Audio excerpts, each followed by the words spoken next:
really hardly need to introduce our guest tonight, but I'm going to a little bit anyway.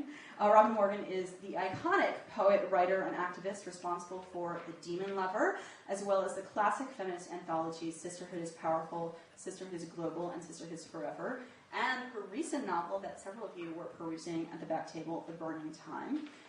But tonight, she's specifically come to talk to us about fighting words, literally. Her new book, by that title, cuts right through all the static the religious right is throwing at us about family values and morals voters, and uses the words of our country's founding mothers and fathers to do it. And she, right now, is going to show you how to do it too. So, I hesitate no further in introducing to you Robin Morgan.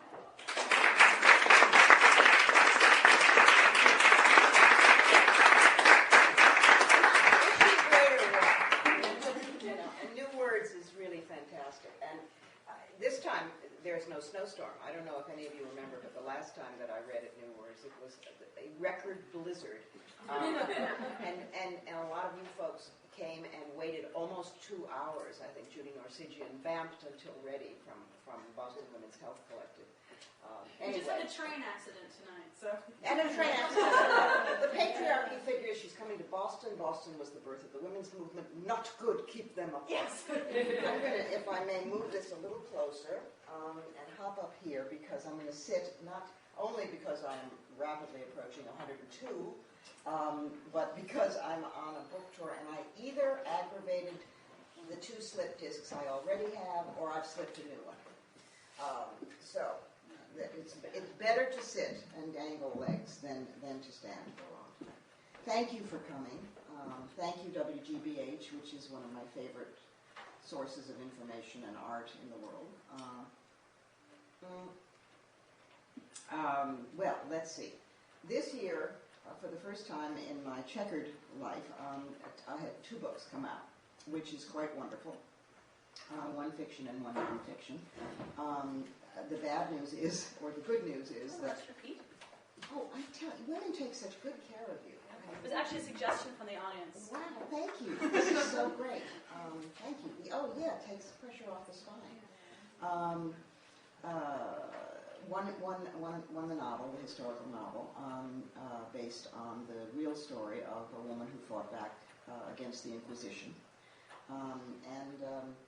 And this one, which I'm going to spend most of my time on tonight, Fighting Words, I might have to hide out in Boston in a red curly wig as the religious right begins to get that this, both in fiction and nonfiction, I am just really taking on religion in a way that I have never done before, and I'm not sure it quite has been done before, but in any event, well, of course, Elizabeth Cady Stanton did everything always before anybody else in Boston. I'll talk very briefly about The Burning Time because it was a place where I had fun. It is based on the life of Alice Keitler, who was a 14th century figure in Ireland, and who was landed gentry and lettered. She could read and write. So when the Inquisition came to Ireland, it already was in full sway on the continent, and when it targeted her, it was a wrong target because she had the means and the fire and the connections to fight back. The story of her trial and what happened afterwards comes down to us in the records, and I built the novel around that. But then I just had fun with it. I mean, I put in horses and torches and great Wiccan feasts, and, friends of mine have said it's very bad if you're trying to restrain yourself from calories or be on a diet or anything like that, because it makes you want to cook and eat.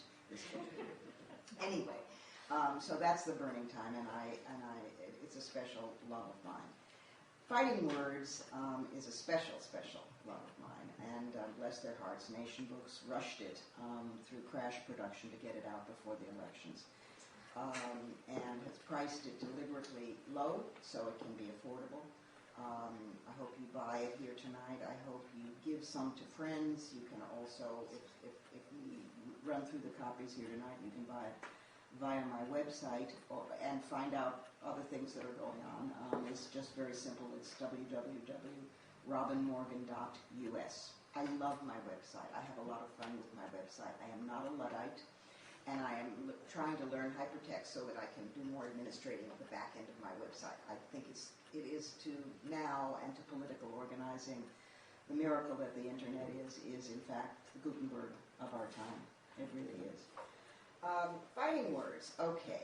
Well, this could have been 6 times its length, but I deliberately, unlike me, kept it short and tight because I wanted it to be fittable into pocket and purse. And it's like the Lily Tomlin called it the quotations from Chairman Jefferson and Washington and Adams under.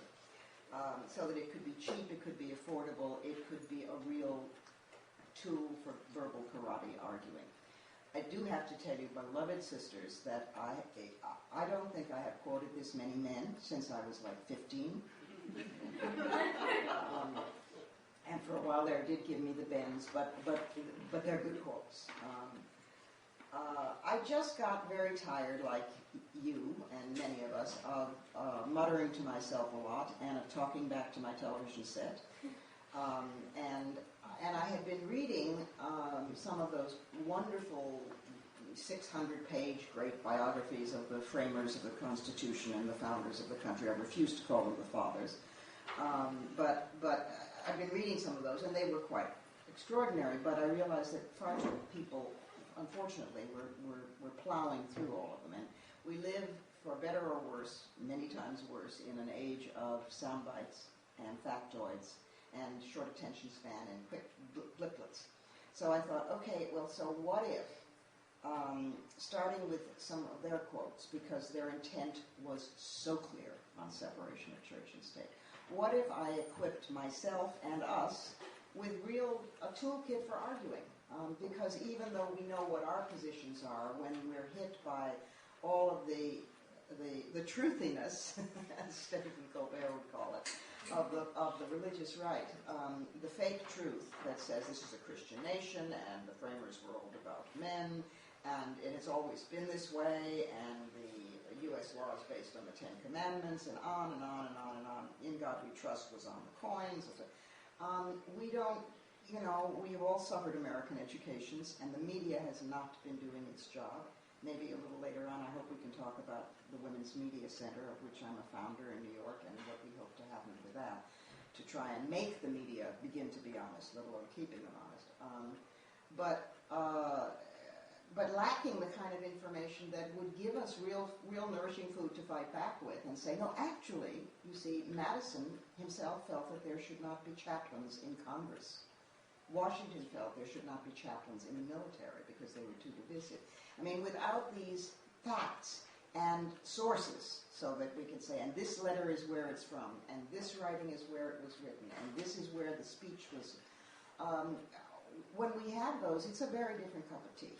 And we need those not only to argue, but to quote in writing letters to editors, and to call into talk shows, and to argue in class, and to write papers about it, and to do flyers of it. I mean, the framers were decidedly imperfect men. We know this. Some of them were slaveholders. There's no getting around that. Some of them, like Franklin, founded the first, and of course always Tom Paine, founded the first anti-slavery organizations in the nation. But not so good on race. The Declaration refers to merciless savages. And women, we were not even on their radar screens, which is not to say that they had radar screens, but if they had, we would not have been a blip. Okay, Abigail Adams tried with her great quote, remember the ladies. What is less quoted back is John Adams' answer to her, which in effect says, we're not going to remember the ladies because we are not so foolish as to give up power. I mean, he was kind of honest with her about it. In any event, so I began putting some of these together. So I'm going to read a little bit from the introduction to remind us of what we're facing. Although I must say in the past weeks, the self-destructiveness of this administration has been kind of thrilling. I'm sure it's made your day as much as it's making mine. We knew it would happen. We knew that once they had control of all 3 branches of power, in effect, including the courts, that the only thing that could bring them down, trust the Greeks, trust Sophocles, was hubris. And of hubris they have plenty. And it has, in fact, begun to totally unhinge them. And the American people are beginning to wake up in large numbers. think that this fall in the midterm elections we stand a chance of beginning to start to commence to initiate turning this around. I say it in such a hedged fashion because if you can find a spine in the Democratic Party, I'd like you to point it out to me. So we need to turn not only that around, the folks who have power, but the folks who are standing ready to inherit power. We have to humanize them. We have, as usual, women's work is never done. But as I write this is from the introduction, and this was in May, this last May. It no longer seems such a mystery that Europe's Dark Ages could affirm superstitions that empowered the church while eradicating knowledge of how to build aqueducts, trepan skulls for brain surgery, safely deliver or abort a pregnancy, construct indoor plumbing, practice sophisticated herbal medicine, or even simply read and write. Today, science in the United States, once a world leader in virtually every research field, is under intense assault from the extreme religious right via its White House rep, George Bush. The administration still won't sign the Kyoto Protocol, while it still speaks longingly of drilling in the Alaskan wilderness. In 2006, this year, the National Institutes of Health budget is being cut for the first time in 36 years. The U.S. now educates fewer scientists each year, now imports more high-tech products than it exports, dictates that 1/3 of all government HIV prevention spending, hundreds of millions, must go to, quote, abstinence till marriage programs, while government funding for programs that support condom use have been basically eviscerated. The Centers for Disease Control and the Federal Drug Administration have both been forced to take positions that please religious conservatives, despite being contrary to their own scientific findings, provoking public resignations of scientists from both federal agencies. Here's a fun one. Reginald Finger, an evangelical focus on the family member and Bush appointee to the CDC Immunization Committee, said that he wanted he failed in this, but in May he hadn't done that. He might actually oppose an HIV vaccine if one became available. No, I'm sorry, this has not yet happened. It's the HPV vaccine that he opposed. He would oppose an HIV vaccine because with any vaccine for HIV, disinhibition, freedom from fear of sex, would certainly be a factor and is something we have to pay attention to.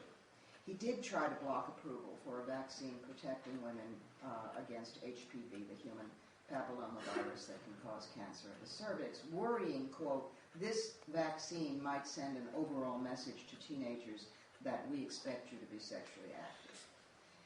And then, of course, there's stem cell research, there's the intense homophobia over HIV/AIDS. It just, it goes on and on.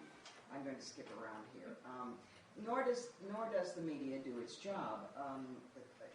Way back in 1997, a man named Gil Alexander Mogerly held a press conference in Colorado Springs, co-founder with James Dobson of the group Focus on the Family. He had just authored a book, James Dobson's War on America, the first insider expose of a major religious right organization. Suddenly he took his Christianity seriously, it seems, for a change. He offered a public apology to all women, to men of color, to Jews, Muslims, homosexual people, and others harmed by the actions and attitudes on the part of the Christian right. He also revealed in detail how corruptly the Christian right operates behind the scenes. There was virtually no coverage of his press conference, although the book tells you where you can find the full text of it. It's kind of amazing. His book was fairly reviewed. So our media is afraid, and all of us are a little afraid. In a sense, we shouldn't be surprised that the State of the Union has been corroded this extremely far, or that religion be the corrosive element. God is, after all, always claimed to be on both sides in every war, and the Bible has been used to defend the Crusades, the Inquisitions, conquest, slavery, lynching, apartheid, indentured servitude, racism, poverty, wife battery, child abuse, homophobia, and lots of other nice holy terrors. But there's something different this time. And then it goes on to citing a whole lot of examples of this. What is different this time is the concept of dominionism. What's different this time is that the religious right in this country, the Christian right, fundamentalism by any other name is fundamentalism. So whether it is Islamic fundamentalism, whether it is intense Orthodox Jewry, whether it is Hindu fundamentalism, or whether it's our homegrown American Taliban of the Christian right here in this country, it takes Christian form. We average Americans feel helpless to confront this. We couldn't quite believe that it was happening, and one reason for that is profound sexism, because women are always the canaries in the mine. 15 years ago, 20 years ago, when they started the Army of God, the Christian Army of God and various extreme Christian groups began firebombing abortion clinics and shooting providers to death. We, the women's movement, said, hello, this is terrorism. I remember conversations with legislators in which I was lobbying about this and what to do about this, and they were basically saying, yeah, but it's just women, and it's an incendiary subject. Well, if they come for us at night and you do nothing, they come for you in the morning. And now they control, hopefully not for much longer, the Congress of the United States, the executive branch, and a very large section, if not close to all, Ruth, God love her, Bader Ginsburg is still hanging in there, of the Supreme Court. But we don't know how to argue that. Okay, so among the things that we haven't been taught, we don't know that the Constitution contains not one reference to a deity on purpose. We don't know that Jefferson's original draft of the Declaration of Independence did not mention endowed by the Creator, but read, "We hold these truths to be sacred and undeniable, that all men," he did say men, sick, "are created equal and independent, that from that equal creation they derive in rights inherent and unalienable, among which are the preservation of life, liberty, and the pursuit of happiness." So a lot of this is, one tool in this kit is the lie detector. So when Ashcroft invoked the Christian fathers of our country, actually the framers were a hodgepodge of atheists, agnostics, deists. Deism was a form of belief in some power evidenced through science and nature that humans couldn't quite figure out yet, but it was not in any sense a theism. They were some Christians, they were Freemasons and Rosicrucians, that was a whole other bag. But most of all, on this subject, they were radicals. The job of this book is to try to blow the powdered, I was going to say powdered sugar, but the powder off their powdered wigs and the ways in which they have been made to seem sacrosanct, and to remind us that some of them were educated Englishmen, some of them had already been born in the colonies, they were all white, they were all male, but they were fleeing from a place where not only had religious persecution taken place, but religion and the state were one. George III was the head of the church as well as the head of the state. So everything that they wrote and articulated openly, their intent is crystal clear, meant to separate those two. For example, question with boldness even the existence of any God. That's Jefferson. Religious bondage shackles and debilitates the mind. That's James Madison, who, as a matter of fact, was a devout Christian, but a strong secularist in terms of separation. I doubt of revelation itself. That's Franklin. And then, of course, Tom Paine. We expect this of Tom Paine. My own mind is my church. Pat Robertson claims that in God we trust was on our currency, and under God was the U.S. motto, quote, he says, from 1776, unquote. We certainly don't want to have facts and truth impede Pat en route to his home. Are you surprised to learn that neither was the case, and that both came in the McCarthyite 1950s as counters to, quote, godless communism? George Bush adds, "So help me God," to his presidential oath of office. Did he know he was defying the Constitution? Because, in fact, in the Constitution, it is the only mention of religion in the Constitution, to say that there should be none. And the Establishment Clause. and the defense clause. The only oath that is actually given verbatim in the Constitution is the presidential oath, and it does not say, so help me God. In addition, it says that it must be either sworn or affirmed. Now, any of you who have been in a court case, however big or small, know that even today, if you give testimony and you say, I prefer to affirm rather than swear on a Bible, people sort of look at you funny, sideways. Can you imagine in the 18th century what a profoundly radical thing that was, that they wrote into the Constitution, that you could simply affirm oath and not have it religious? Oh well, here's a lovely one. General William Boykin, Under Secretary of Defense, announces, we are a Christian nation. But the U.S. Treaty of Tripoli, initiated by George Washington and signed into law by John Adams, declares, quote, the government of the United States of America is not in any sense founded on the Christian religion. And that treaty is still valid. It is still in operation, which means that anybody who tries anything else is in violation of a treaty and is acting illegally. Prayer circles proliferate in the House of Representatives and the Senate, but Madison, as I mentioned earlier, the father of the Constitution, denounced the presence of chaplains in Congress. Cardinal Egan is a front row guest when, for the first time in history, an American president signs a bill outlawing an approved medical procedure, emergency, so-called late-term abortion. Most people believe the Roman Catholic Church's position on abortion, on which the evangelical position is based, because the Bible makes no mention of abortion whatsoever. Most people believe the Catholic Church's position is 2,000 years old and infallible. So are you surprised to learn that the 15th century church considered abortion moral? And that even today the prohibition is not governed by papal infallibility?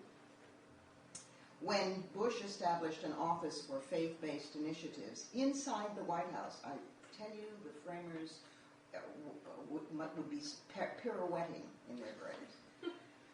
He was in clear violation of the Lemon Test, based on a 1971 Supreme Court decision which begins, any statute or public policy must have a secular legislative purpose. And then it continues with even stronger wording. Here's one I especially love. Falwell, Reverend Falwell. What would we do without him? I mean, if he did not exist, a group of feminists would have to get tipsy with some very good red wine or something else, and invent him sort of as a, I don't know, kind of buckaboo, strange, bizarre figure. But if I tried to write him in a book, some editor would say, Robin, over the top. So we know his famous quote that the 9/11 attacks were the fault of pagans, abortionists, feminists, gays and lesbians, and the ACLU. But he's a bit late. Alexander Hamilton and Patrick Henry, both of them, both of whom wanted a theocracy. Patrick Henry led the fight for theocracy in Virginia, and Hamilton nationally. But both of them attacked Jefferson and the other founders for their successful, quote, conspiracy to establish atheism on the ruins of Christianity. That's Hamilton. And interestingly, Adams, who was sort of always the diplomat, sort of demurred and said, well, I wouldn't quite put it so strongly to Hamilton. Jefferson, in effect, Jefferson said, duh. You have a problem with this? I have to tell you, Jefferson was a hottie. Now, it's possible that he was so far out because Sally Hemings was telling him everything that he later then went public with. Sally Hemings, as many of you would know, was the slave woman who was his second wife and partner for most of his life, including in the presidency, and was freed upon his death because he didn't want to let her go. Anyway, didn't say he was perfect, but on this issue, definitely a hottie. Alabama State Supreme Court deposed, finally, Chief Justice Roy Moore, you remember him, defends his display of the Ten Commandments by claiming U.S. laws, of course, based on them and on Judeo-Christian tradition. So hear this is Jefferson as well. We may safely affirm that Christianity neither is nor ever was a part of the common law. And later on in the book, in the Jefferson section, or in the law section rather, I quote from a chunky paragraph from a letter of his in which he proves that U.S. law is based on English common law, which in turn is based on Saxon law. And Saxon law predated the coming of Christianity to the British Isles by quite a few hundred years. There are only two of the so-called commandments. The actual proper term for the Ten Commandments, by the way, is the Decalogue.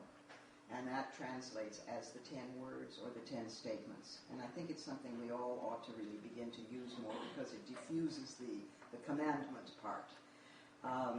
But the only two of the Decalogues that even overlap with U.S. law and with British common law are thou shalt not kill and thou shalt not steal. And those two, they go back to the Code of Hammurabi. Somebody, probably a woman, was smart enough to realize early on killing each other was not good, and neither was stealing from each other. Of course, it hadn't stopped people, but the concept would have been pretty radical for the time.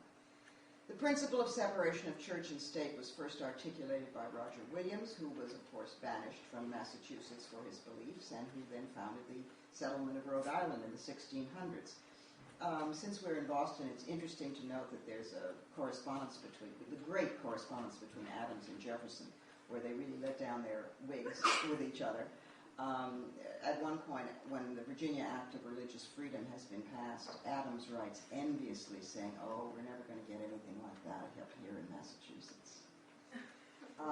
The framers of the Constitution adopted the same principles of Roger Williams, and they were also, by the way, influenced by the Iroquois Confederacy's laws on the rights of all peoples at the point when the Iroquois Confederacy laws had been drafted by the matriarchs of the clans.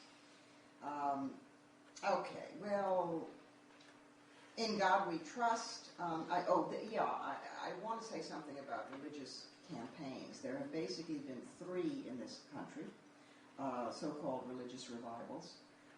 One was right after the Civil War, one was in the 1950s, and we are having the third one inflicted on us at the moment. They always occur when people are scared. Change is happening really fast, and people are scared of change. And even genuine people of faith, really good-hearted people who, whether they're evangelicals or whatever, like the rest of us, whether we're afraid that the subway we're on will be blown up or, the state of the world, what this administration has done, the state of the economy, global warming, Katrina. There's a lot to be scared of. In addition, kids are growing up and they're not the same as we were in the romanticized 1950s. I grew up in the 1950s. It was hell. It was very boring and very horrible. I can't believe the nostalgia for it. So there never was, looking backward, it's always very convenient to put the gloss on the past because the past is safely dead. But when people are scared, they're very vulnerable. And incredibly cynical, manipulative political leaders, religio-political leaders have played on those fears and have escalated them to the point of power. In addition, this campaign has been the religious right has had a very clearly mapped campaign for dominionism, that is, turning this into a Christian country and a theocracy for 30 years, and they've carefully built it. It's helpful to look at what happened in the previous religious revivals, because we can come back from this. For example, we now take it for granted that churches and mosques and temples and other religious institutions are tax exempt. The founders would have tossed their cookies with rage at this. This was not their intent. It was the product of one of the religious revivals. So was In God We Trust, getting it stamped onto our coinage, and our paper money getting godded up, and this insertion of Under God in our Pledge of Allegiance. The pledge was written, and many of us I remember before having to relearn it in school, because I had learned it without the Under God. This was, of course, the McCarthyite 1950s. It was written, the original pledge, by a minister, Christian minister, who was a socialist, and who was so fiery in his sermons about the need to address the needs of the poor and economic justice that he lost his parish. And after the Civil War, he wrote the pledge, which is why it's all about one nation indivisible. It had nothing. Under God was not in it, even though he himself was a Christian minister. when under God was inserted into it by Congress, his granddaughter testified and begged them not to, and said this would have upset her grandfather very much, and it was to be making the pledge to visit, and unfair to atheists. Good family. Interestingly, I want to backtrack a little bit. Beginning with Lincoln's administration, presidents and Congresses have repeatedly turned back attempts to pass a so-called Christian amendment, which would declare Jesus Christ the ruler among nations. We're not taught this sort of thing in schools. It's been more than 80 years since the 1925 Scopes monkey trial in Tennessee, where the judge wouldn't permit Clarence Darrow to put scientists on the stand as witnesses about evolution. Yet when left up to the states, post-Scopes, ruling after ruling continued to teach the banning of evolution. By 1930, 70%, that's 70%, of U.S. school districts did not teach evolution. It wasn't until 1968 in Jefferson versus Arkansas that the Supreme Court ruled against such bans. So the moral is that we can recover from these assaults. And interestingly, a recent study by evolutionary scientist Gregory Paul, which ran in the Journal of Religion and Society, and I cite that volume number, etc., found, surprise, that the greater degrees of social dysfunction existed in a society correlated with higher religiosity. Contrary to religionists' claims, in other words, that secularism produces moral decay, secular societies have far lower rates of homicide, sexually transmitted diseases, teen pregnancy, and abortion than does the United States, with its high rate of religionists, a rate that is rare and unique among industrialized Western nations. Similarly, the more secular blue states, so-called blue states in the U.S., have lower rates of divorce, lower infant mortality, lower homicide rates, and lower violence than the so-called red states, where fundamentalism claims to have made its beachhead. So I'm going to skip ahead now to the end of the introduction, and then I'm going to just lay some juicy quotes on you. I think we've all heard religious condemnation of atheists and agnostics, along with liberals and feminists, obviously, as Nazi baby killers for defending a woman's right to self-determination. There's wonderful Judy Norsigi, and she just walked in. Hello, hallelujah for our bodies, ourselves, and the Boston Women's Health Collective. You too. We need to hear from you. That's one of the first things they always do is call us godless Nazis, anti-Christian godless Nazis. So it's crucial to understand with history, not histrionics, just who is repeating which past and who is not. Adolf Hitler and the National Socialist Party came to power by a coalition with and support from Germany's Christian churches, both Catholic and Protestant. Hitler, born into the Roman Catholic Church, was never excommunicated, and he forged political concordats with the church. As late as 1941, he told one of his generals, Gerhard Engel, quote, "I am now as before Catholic and will always remain so." Early in his power consolidation, on July 14, 1933, he signed into law Article 1 of the, quote, "Decree concerning the Constitution of the German Protestant Church, merging the German Protestant Church into the Reich, and giving the Reich authority to ordain priests, and announcing that the new state church would be funded and financed by the Reich." This is very important when you hit the quotes later on talking about faith-based initiatives, funding finally being made available to us in the Christian right, etc. This is an extraordinary quote. At a time, the constitution of the new state-sponsored German church began. At a time in which our German people are experiencing a great historical new era through the grace of God, we federate into a solemn league all denominations that stem from the Reformation. And then it goes on. Article 5 established a head for the new state church. Two words I had never encountered before. Reich bishop. So there was a Reich bishop. Hitler appointed Ludwig Müller, a Lutheran pastor, who retained that position until he committed suicide at the war's end. And it tells you where to get more information. Of course, again, women were the canaries in the mine. Women's groups and publications were shut down. In the year Hitler became chancellor, women, and particularly feminists and non-Aryans, were forced out of jobs. And in 1934, his first piece of serious legislation, based on religious arguments, abortion was outlawed for Christian Aryan women only, and made a criminal defense against the state, punishable by hard labor or the death penalty. Yeah. Well, but I mean, isn't that hyperbole? I mean, there are token women, even women of color in the U.S. administration, even though the reins of power remain in male hands. But we're the country who gave the world Madison Avenue. So totalitarianism here, given our advertising techniques, was always bound to have a slick, palatable, happy-face, saleable veneer. But here are some real comparison quotes. They need no rhetoric. They speak for themselves.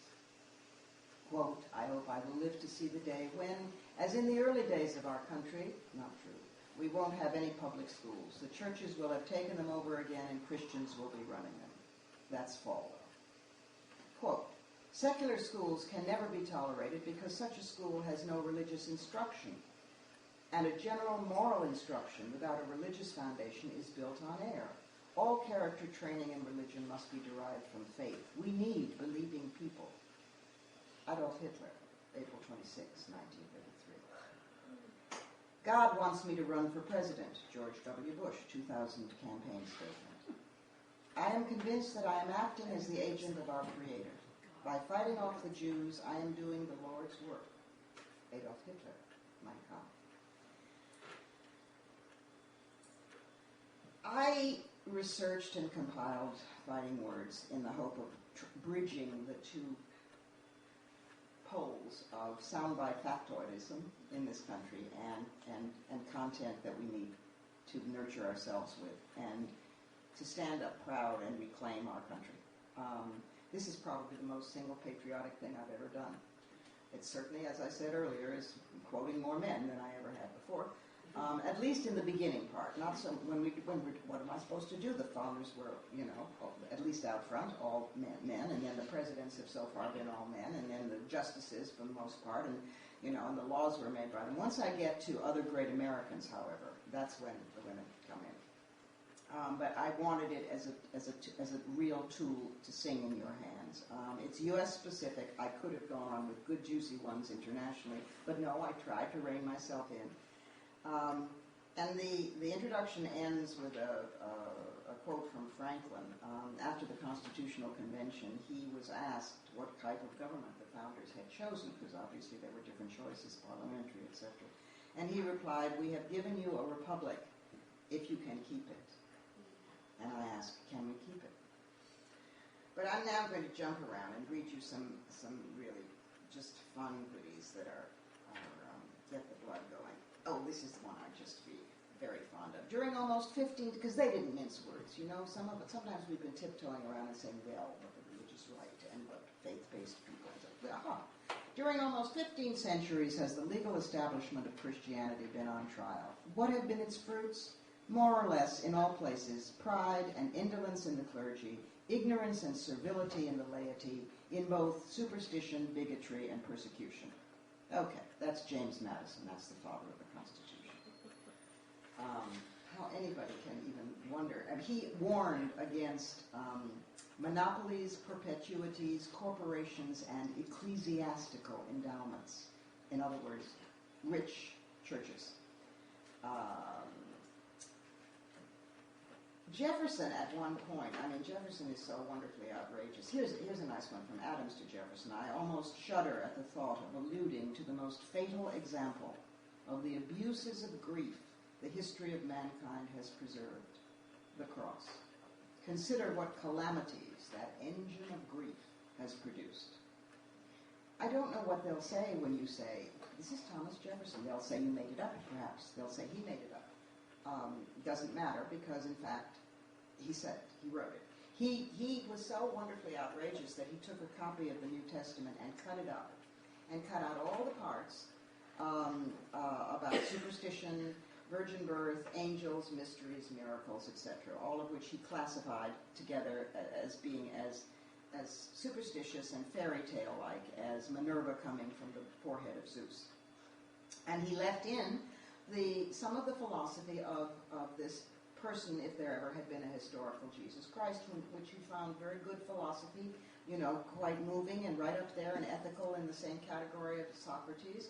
And that you can still get the Jefferson Bible. In fact, it's his version of the New Testament, and Beacon has press right here in Boston has done still publishes it. When he founded the University of Virginia, he again provoked attacks, denouncing him as an infidel for having insisted that no religious faith should be taught whatsoever at the university as part of its course of instruction. He refused to issue proclamations of Thanksgiving when he was president because he felt, that comes a little too close to religious feasts. He was deeply a character of the Enlightenment, as were, in fact, they all. Okay, I'm going to pop ahead now. Then there's a whole section on the genuine articles, uncensored, the real first draft of the Declaration, the fact that even when nature's God and divine providence got inserted in the second draft over Jefferson's objections, the terminology is very interesting because it's nature's God and divine providence, and in the context of the Enlightenment, those terms were very much analogous to what today we might call unified field theory. In other words, just simply the acknowledgement that there's stuff out there in the solar system and beyond in stellar space that we don't know about, and we're looking. But it was very much through the Enlightenment lens of science and discovery. The Constitution, as I've already said, the whole explanation of how and why it contains absolutely no reference to a deity. And in the Bill of Rights, the First Amendment, most people think of the First Amendment today as the Free Speech Amendment, and so it is. But actually, the First Amendment begins, Congress shall make no law respecting an establishment of religion or prohibiting the free exercise thereof. Those are the first words of the First Amendment. The founders apparently considered a secular government plus religious freedom so crucial that they list these with the Establishment Clause first, even before the freedom of speech, press, assembly, and so on. Then there's Lincoln. I'm leaping ahead through some of the presidents, although there's a very funny, nice one of John Quincy Adams. Abigail was his mother, John was his father. He turned out pretty well. There are in this country, this is when he was president, and he was a better son of the father-son pairs than, well, we don't need to go there. That's pretty obvious. There are in this country, as in all others, a certain proportion of restless, turbulent spirits, poor, unoccupied, ambitious, who must always have something to quarrel about with their neighbors. These people are the authors of religious revivals. That's an entry in his personal diary. Really kind of, snotty, but nice. And then Lincoln has led scholars and married chicks. He's been claimed by both sides. He was a very chary politician, very, very clever. In his youth, he was intensely anti-Christian. His first law partner, John Stewart, noted that he was an avowed, quote, an avowed and open infidel, and sometimes bordered on atheism. Later, Lincoln seems to have become a believer in fate, whatever he meant by that, but he was never baptized or joined a church. And he rejected organized religion in much the same way that the founders had. Washington used to go riding on Sunday mornings or have people over to brunch. And on the rare occasions when he would go to church, he always stood while others knelt. He refused to take communion and often left during communion, which was kind of a slap-in-the-face way of saying that the central tenet of Christianity was not his thing. Lincoln burned an early manuscript he had written, arguing against divine authorship of or inspiration for the Bible, after his friend Samuel Hill warned him that its publication would have disastrous effects on his getting elected later to Congress. And the first drafts get to be so interesting. The first drafts of the Emancipation Proclamation makes no mention of any deity. but he responded to pressure and added the words, the gracious favor of Almighty God. Similarly, the words, under God, do not appear in his first or second draft of the Gettysburg Address. Well, I'm not going to do a whole lot on the Decalogue or the Ten Commandments because we sort of touched on that earlier, but there's some very nice juicy stuff about that. And some wonderful quotes from Supreme Court justices. And then there's a section, because I was getting thirsty for female voices, gee. So there's a whole section of notable Americans fighting words on church versus state and on religion versus spirituality. And I'm just going to read a few of those. Susan B. Anthony. I was born a heretic. I distrust those people who know so well what God wants them to do because I notice it always coincides with their own desires.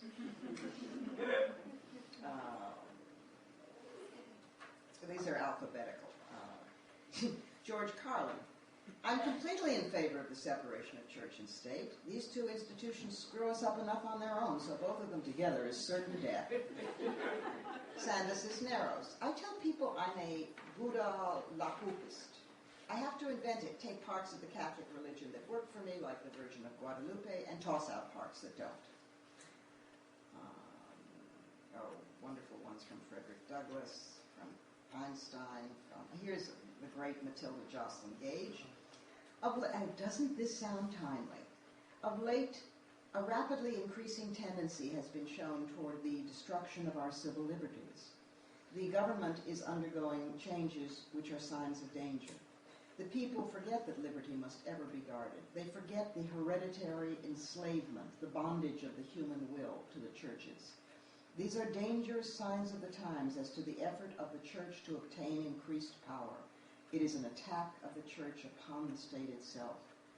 Speech at the Women's National Liberal Convention, 1890. Charlotte Perkins Gilman, with her wry sense of humor. Let us inquire what glory there was in an omnipotent being torturing forever a puny little creature who could in no way defend itself. Would it be to the glory of a man to fry ants?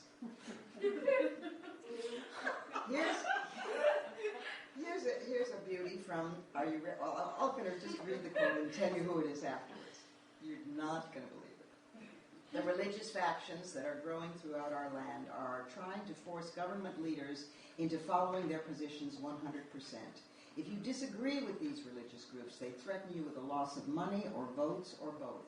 I'm frankly sick and tired of the political preachers across this country telling me as a citizen that if I want to be a moral person, I must believe in A, B, C, and D. Just who do they think they are? I'm even more angry as a legislator who must endure the threats of every religious group who thinks it has some God-given right to control my vote on every roll call. I am warning them today. I will fight them every step of the way if they try to dictate their moral convictions to all Americans in the state in the name of conservatism. Barry Goldwater. It makes you realize just how far the center has moved to the extreme right. Katharine Hepburn. I'm an atheist and that's it. I believe there's nothing we can know except that we should be kind to each other and do what we can for other people. Doesn't mess around. Butterfly McQueen. As my ancestors are free from slavery, I am free from the slavery of religion. Margaret Mead, Melville, Mikulski, Toni Morrison. Bill Moyers. The religious right drowned everyone else out, and they hijacked Jesus.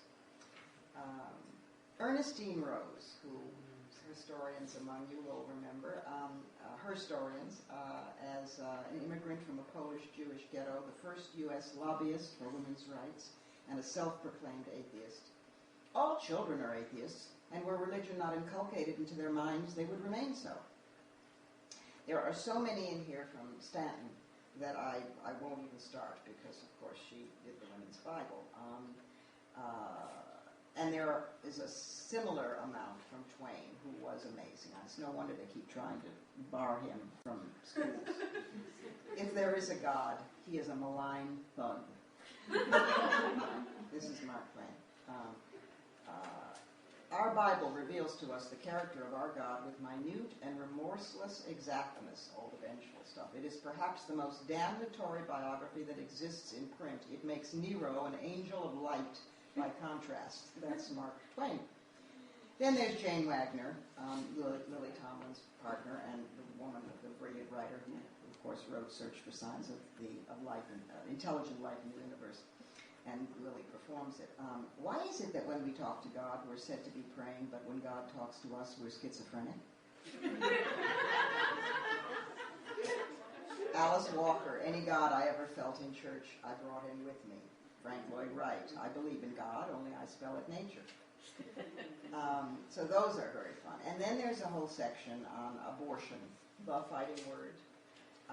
And at first glance, this chapter might be not as directly related as the others are to constitutional church-state separation, but it cannot be excluded because obviously this is the flashpoint. And the steady assault on women's reproductive rights, basic right of human right of reproductive rights, is coming primarily from, obviously, the religious right. I worry when people say we have to fight so that we won't lose Roe. Judy Norsigian and our beloved sisters at Boston Women's Health Collective can tell you that the erosion is already so severe that 86% of all U.S. counties now have no abortion provider whatsoever. So, I mean, in effect, they've already done it. So it's not a matter of waiting to see. The Protestant religious rights position is based on that of the church, so it's relevant to address the half-truths and outright lies. A, there is no mention of abortion as a crime or as a woman's right, either one, in the U.S. Constitution. This is because, one, there is no mention of women in the U.S. Constitution.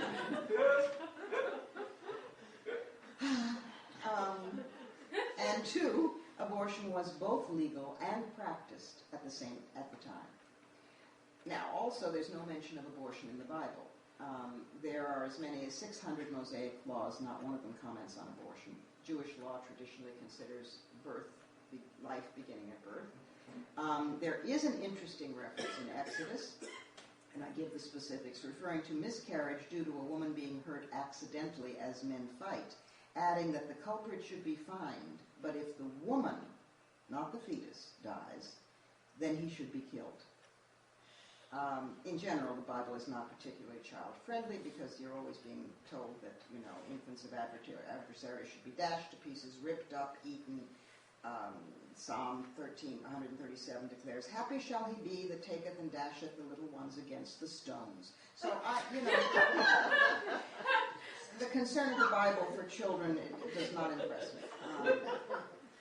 Today's Vatican finds even the words reproductive health unacceptable in official UN documents, but the Catholic Church's opposition was not always so absolute. It was only in 1869, quite late, that abortion at any stage was made subject to automatic excommunication, and this had to do with the Church's position on sexuality. As always, not respect for fetal life. In 400 CE, Augustine expressed the then mainstream view that early abortion required penance only for the sexual aspect of the sin, not as homicide. 800 years later, Aquinas substantially agreed. And then there's other examples, but my special love is Saint Antoninus, the Archbishop of Florence. Of course, he was a Florentine, and that kind of had style. A 15th century Dominican who wrote a major treatise on abortion, teaching that early abortion to save a woman's life was moral. Furthermore, contrary to popular belief, the prohibition of abortion is not governed by claims of papal infallibility, which leaves much more room for discussion than is usually assumed. So, if the issue isn't governed by infallibility, and if the church position itself has always been flexible, and if there's no mention of forbidding the procedure in the Bible or the Constitution, and if the evangelical rights position on abortion is based on that of the Roman Catholic Church, which we've just seen doesn't really have a consistent one, then just how and why is this issue so explosive in discussing the separation of church and state? Well, it's called garden variety sexism. There's another section of which I'll read very little, called "In Other Words," the opposition that begins, "Abandon complacency, all ye who enter here." And at first I wasn't even going to have this. I thought we're surrounded by their quotes all the time. But some of them are really so far out that you don't hear them in newspapers or you don't read them. I start, in fact, with the Bible with like Genesis 3:14. Snakes have no legs because Eve snapped on fruit. This is a real, scientific explanation of evolution. And then we go up through Christopher Columbus and Cotton Mather and Patrick Henry. I love her. Texas Governor Miriam Ma Ferguson. This was an announcement she made while brandishing a Bible after outlawing the teaching of foreign languages in Texas in the 1920s. Holding up the Bible, she said, "If English was good enough for Jesus Christ, it's good enough for Texas."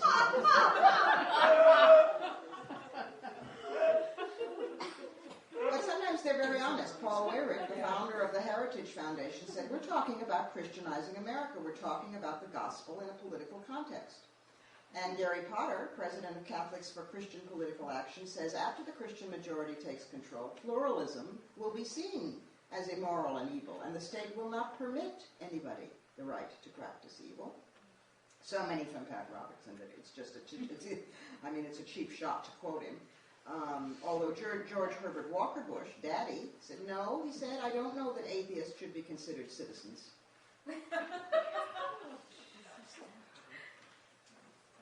Falwell, again, is a cheap shot. There's just too many.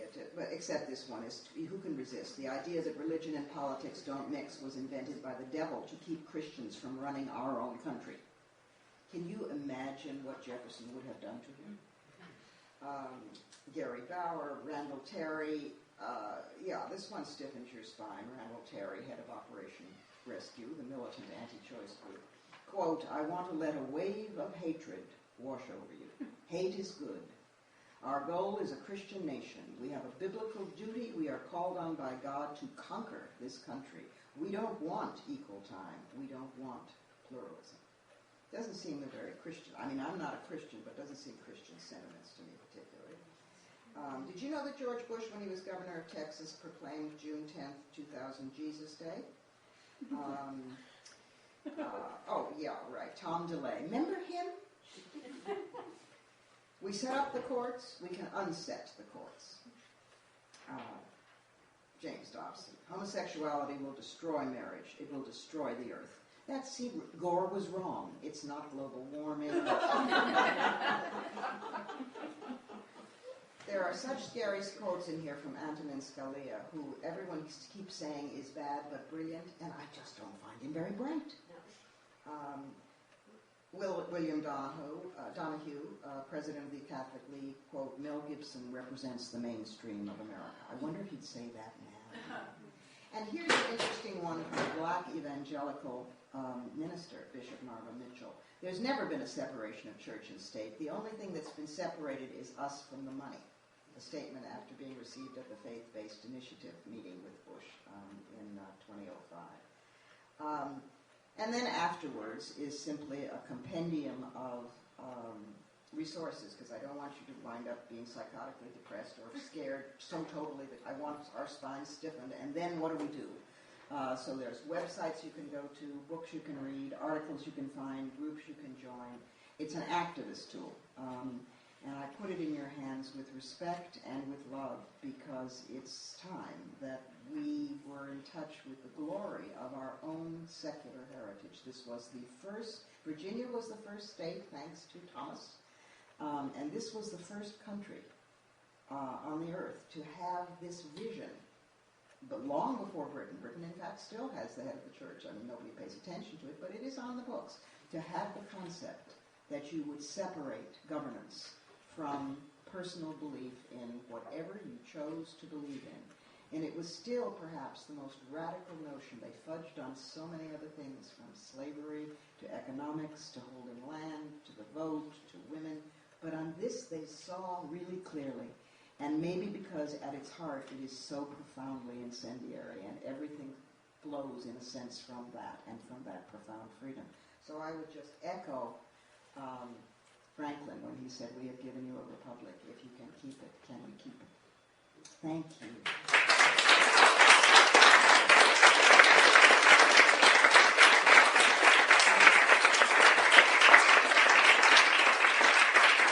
So now we get to the good part, which is questions and comments and argument and other good thoughts and announcements of troublemaking and demonstrations. And I mean, we all demonstrated in cities across this country against the war earlier today. But we need to hit the streets again, and not only on the internet. Sometimes on the internet we can tend to cocoon. You know, you sign the petition and send it out to 10 others, and that's all very good, and it's an incredibly powerful tool. But we need to be on the streets as well as on the map.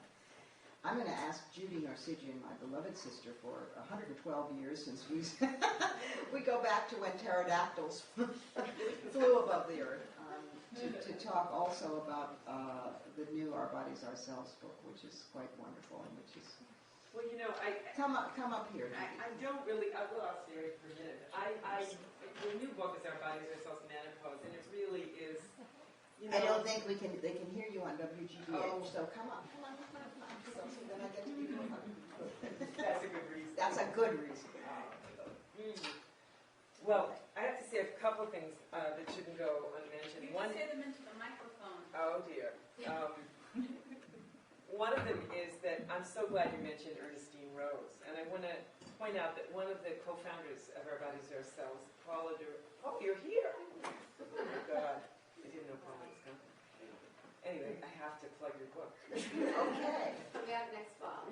Coming out next fall. And it's about her life, her work, and just from what I've read that Paula shared up to now, I find her one of the most inspiring feminists of all times. I think she's extraordinary. And Matilda Jocelyn Gage, Women, Church, and State, that was another incredible book for me. And I'm so glad that women's studies programs still keep it. Yes. So, well, talk about...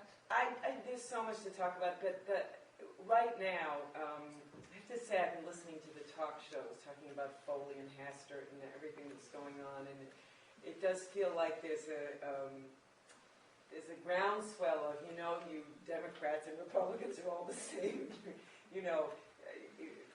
There's it's the big question is, will he go or will he not go, and what does it mean?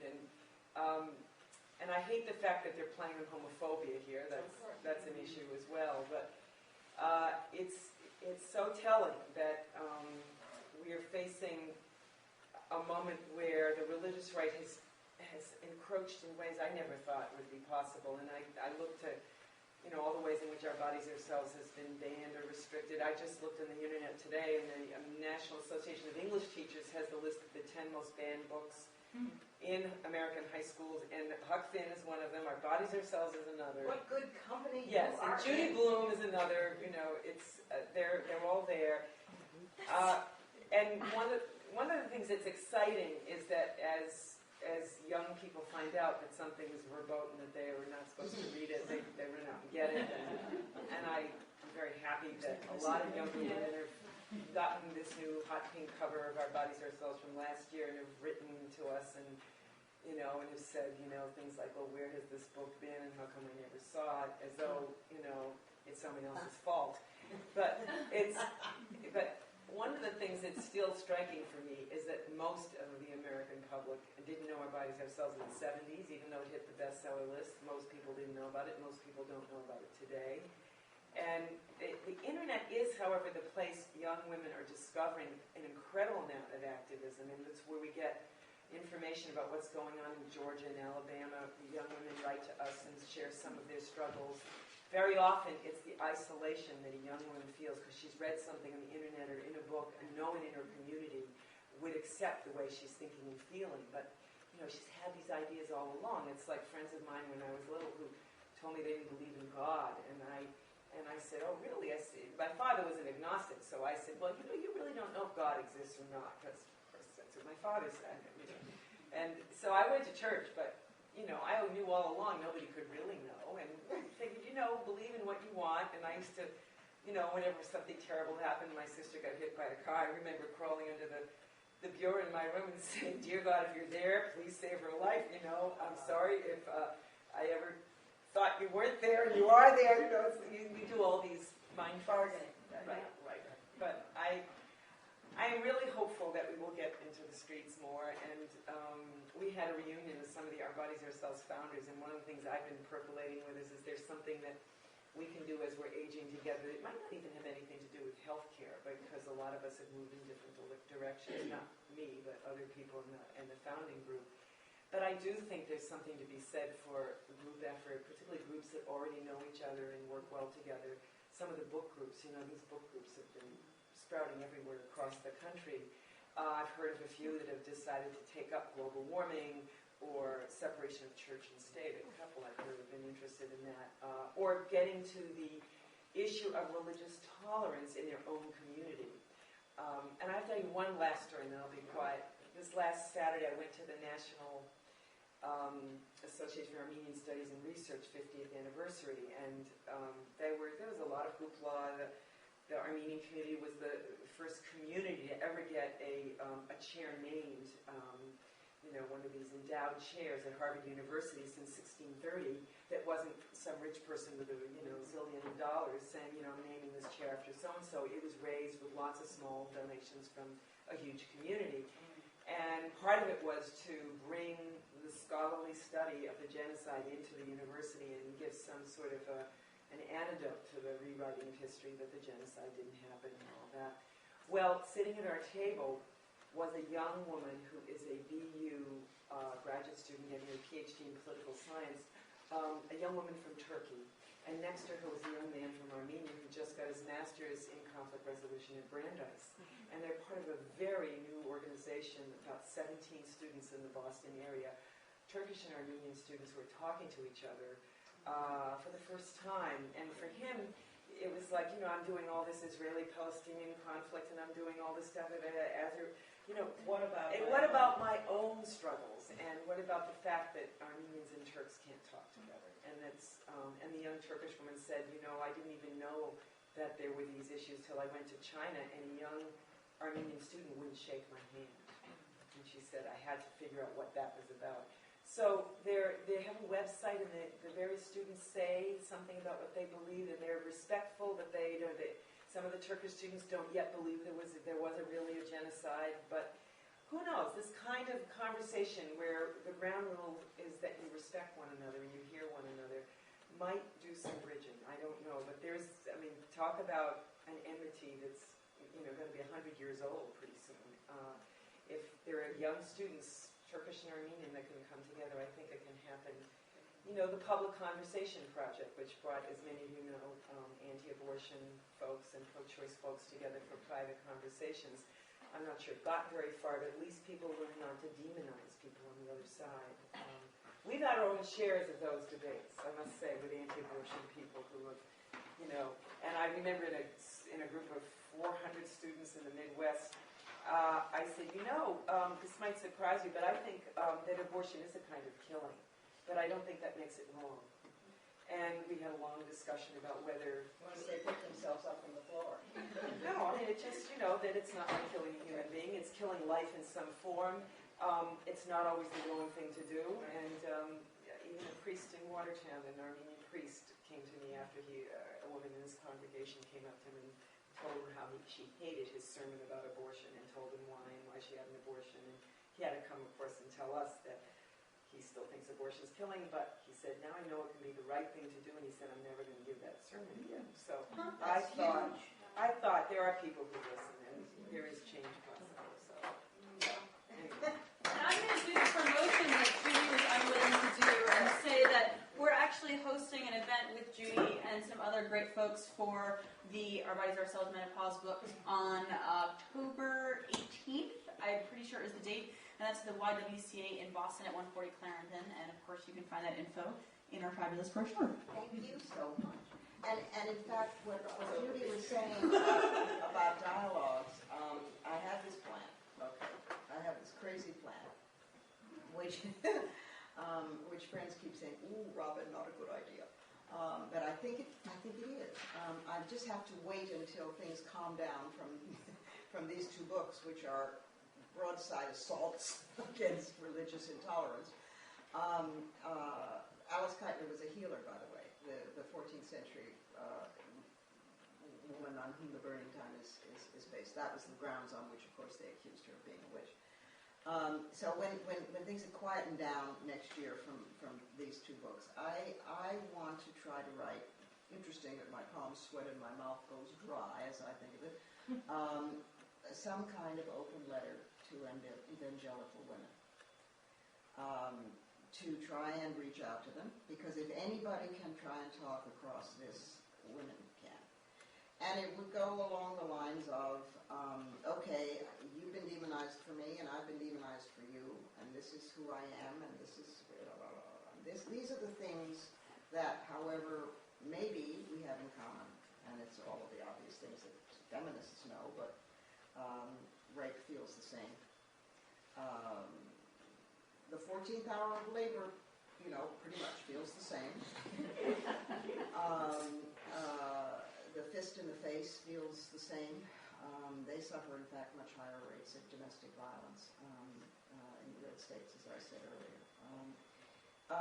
And also, in terms of where we're coming, not just where we're coming from, but where we're going toward, you think that people who do not believe in God, and in particular a very specific form of God, are doomed, damned,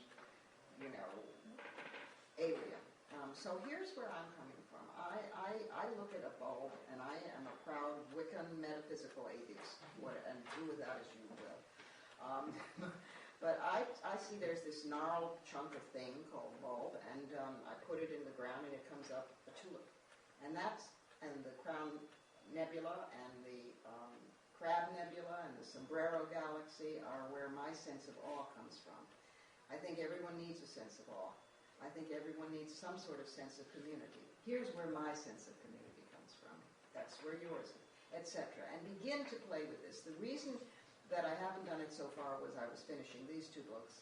And the reason that I will do it eventually, but I have to figure out first how, is that I think they won't only come after me with pitchforks and torches and drive me out of the village. I think that they will respond and want to have a dialogue. And then I think to myself, oh, good God, what am I going to do? I can't single-handedly have a dialogue with all women evangelicals in the United States. I don't want to spend necessarily my last 20 years of life doing that. Books, right.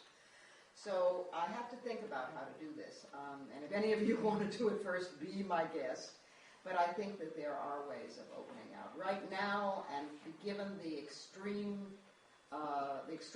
of the situation in not keeping our republic, right now I think is the time to get the truth out on what our republic was meant to be and how it was founded. These are our forebearers, and we are in their tradition as crazy, wonderful, visionary radicals. So that's why fighting words. Anyone else that we need to? Please feel free. Yes. Either come up or I'll repeat it. Go ahead. I try often as I can to have what I call bush-free days. You try to have bush-free days. I try. And generally that's because my frustration and many of the frustrations that you've spoken of this evening. I'm wondering more practically what you think or hope your book can do. I teach a class in social movements and really global feminism is worse. And I talk with my students all the time about movements around the world and what women have done and can do. But ultimately we get down to the question of practicalities. What do we do from here? How do I'm going to open the door and I'm going to leave this classroom, and what do I do? So do you have a vision for your text? Do you have an idea of how you I've learned, this is like, I don't know now, my 23rd, 22nd, 21st book, I stopped around 20, couldn't count. And I've learned that books have lives of their own, and they go, like children, I can't, I couldn't imagine that Blake would turn out. Last week he was 8, and now he's 37. I don't know how this happened. So you have to really sort of let them go and live their own creative lives. But I can tell you among the things that I hope will happen, and then usually even better things happen, is that it will inspire these pithy short quotes and facts, will inspire people to actually write more letters to editors, will inspire people in a local way to go, a group of people, and ask to have meetings with editorial boards of their local newspapers and say, well, look at this. Why did you have such and such editorial? Why shouldn't you? And begin to spread the word that way. We've tried to get it in the hands of every progressive person running for Congress this year. because they're being attacked, of course, if they are not religionists. There are some amazing women of color, disabled in Iraq vets who are running in a number of districts in this country. I wouldn't want to be running against any of them. They are dynamite. They are fantastic. And to try and get it in the hands of lawmakers. There are still some principled lawmakers, I mean, a few hither and yon, who even they lack the tools for arguing, or even they have been cowed into submission. Or they have staffs to do it, but to research it, this helps make it easy. This is packaged for them. Not packaged in an unscholarly way because they can source everything and they can double check it back, but packaged in a way that they can just take it and quote it. If we get these out in speeches, in classrooms, in newspapers, on call-in shows, we have to stop abandoning the airways to the religious right. It's one reason we founded the Women's Radio Network, greenstonemedia.net. You can find it on the net, and also the Women's Media Center, which is womensmediacenter.com. You can find out about it, is to try and get the other reality in which the majority of human beings on this planet live evident, earthed, out, open, instead of the pale, male, rigid, and in this case, Christian, or in other parts of the world, Islamist, or in other parts of the world, Orthodox, whatever, that we must control, and we must control women's bodies. If you control women's reproduction and the family and sex, you control the state. And that's why we're always the canaries in the mine. But this is clearly not an issue only for women. I mean, as usual, this is a feminist book because I'm a feminist. But these are men, and it is in the interests of smart male human beings, men of conscience, to take back their country as well. If these men could take these stands, why can't they? So I see it in everything from the simplest letter to the editor, straight through more younger women.